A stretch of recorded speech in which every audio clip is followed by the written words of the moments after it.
Toujours plus d'actu sur BX1 +.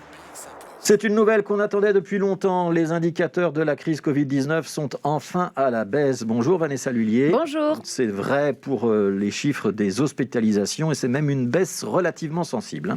Oui, et c'est surtout une diminution qui commence à s'installer dans le temps. Alors on le sait, il y a toujours un décalage entre la baisse des contaminations et celle des hospitalisations.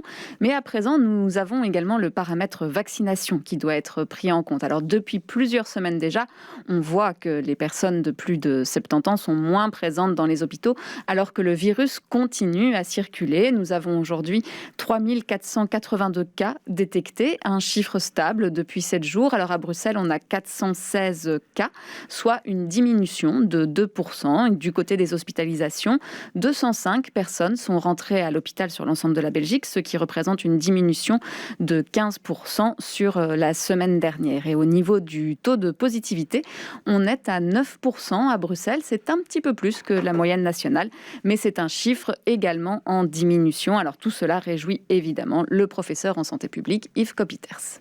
Il y a plusieurs bonnes nouvelles. C'est à la fois le nombre de contaminations dans la population qui diminue, avec un taux de reproduction qui est en dessous de 1, qui est à 0,9 maintenant quasi depuis 2 semaines et demie. Et ça, c'est quand même le signe que c'est une épidémie qui est en diminution. Et avec un taux de reproduction comme ça, on peut s'attendre à une diminution de 50% des contaminations dans 4 semaines. Donc ça, bien sûr, on doit être capable de le maintenir dans le temps.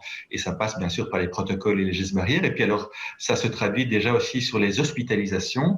Et ça reste une bonne nouvelle, tout en sachant que je vous rappelle que les hospitalisations dans cette troisième vague ou ce rebond qu'on vit actuellement se remplissent moins vite que les soins intensifs, puisque toute une série de personnes vont directement malheureusement aux soins intensifs. Et donc ça, il faudra être bien vigilant pour voir si la tendance de la diminution de l'occupation des soins intensifs va suivre cette diminution parallèle aux hospitalisations. Alors ces bons résultats ont permis au comité de concertation qui s'est réuni virtuellement hier de confirmer l'ouverture des terrasses pour le 8 mai. Les experts, eux, espèrent que les chiffres se maintiendront, surtout par rapport à la circulation du virus, lorsque les cours pour les secondaires reprendront à 100% en présentiel le 10 mai. Alors, il y a malheureusement, pas que de bonnes nouvelles. On a quand même appris hier le décès d'une jeune femme enceinte à Bruxelles.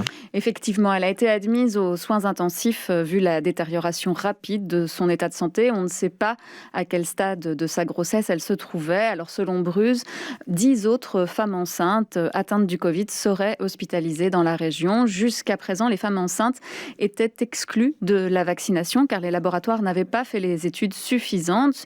Depuis, on s'est aperçu que les femmes enceintes, elles risquaient de faire des formes plus graves de la Covid-19. Et donc, à partir du 4 mai, elles seront dans les catégories prioritaires pour la vaccination.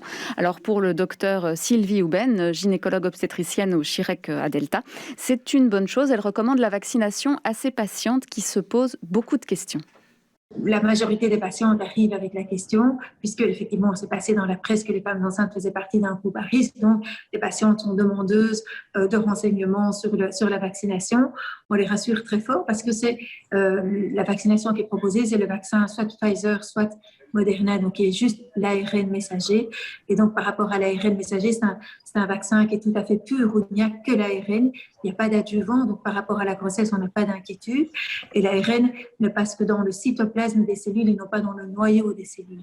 Donc pas d'inquiétude non plus. C'est très très instable l'ARN. Dès qu'il arrive dans le cytoplasme, il est directement traduit en protéines et c'est cette protéine qui va rester et qui va permettre la production d'anticorps. Et l'ARN est très vite détruit. Donc on n'a pas de raison aujourd'hui d'être inquiet par rapport à ce vaccin-là. Alors pour le docteur Houben, la vaccination doit se faire tout de même après le premier trimestre de grossesse et avant la 32e semaine. Et pour se faire vacciner, il faut simplement demander au médecin généraliste d'inscrire la patiente auprès des mutuelles, comme pour les personnes souffrant de comorbidité.